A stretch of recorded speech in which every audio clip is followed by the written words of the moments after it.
गावाकडचे वांगे आहेत, छोटे हिरवे हिरवे गार आहेत वांगे, खायला खूप टेस्टी येतं. भाजी कशा प्रकारे पण हात मोजा. हाय करायला जायची. हे बघा किती छान वांगे तोडल्यात, फ्रेश वांगी ते एकदम. लास्ट आहेत बोलायला. बोला की अहो बोला की, कळते सगळ्यांना. सांगा तरी वांग्याबद्दल थोडी माहिती.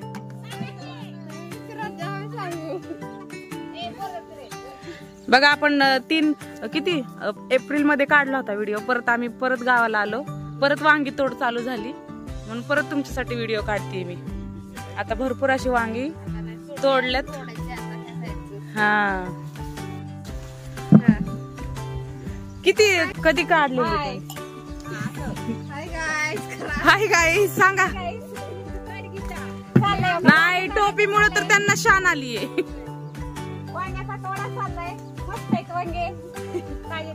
कशा प्रकारचे वांगे खाऊ शकतो आपण? भरलेली, पातळ, कशा पण?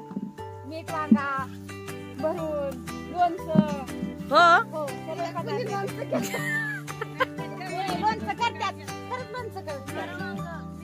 खारं वांगे करतात, पण गावाकडचे ताजे वांग्यांचं वेगळंच आहे.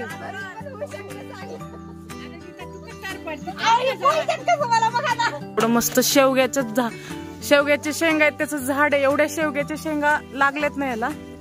आणि इथंच अशी शेती वांग्याची. ताई सांगा वांग्याबद्दल थोडी माहिती परत. हो बोला बोला. चाललंय का वांगे तोडायचं चाललंय. हे गावाकडचे वांगे आहेत, छोटे हिरवे हिरवे गार आहेत वांगे, खायला खूप टेस्टी येतं. भाजी कशा प्रकारे पण बनवू शकता तुम्ही. पातळ मोठे वांग्याचं भरीत पण एक नंबर लागतं. ते हडपसरपर्यंत वांगे जातात. आणि जे नॉनव्हेज खात नाही त्यांच्यासाठी किती छान आहे, म्हणजे नाही का हा पर्याय. नॉनव्हेज खाते त्यासाठी खूप छान आहे वांगे खाण्यासाठी. हिरवे कलर 2-3 वेळा चेंज झालाय. एकदा हिरवा, एकदा पांढरा झालाय, आता एकदा जांभळा आहे. हा एकाच झाडाला असं होतं का? एकाच झाडाला 3 कलर बदलले.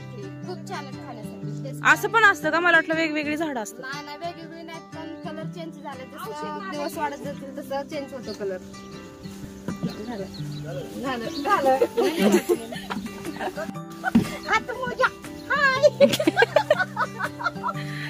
ताई कॅमेरा समोर यायला लाजतायत आणि त्यांना खूप आनंद होतोय तसा पण कॅमेरा समोर यायला.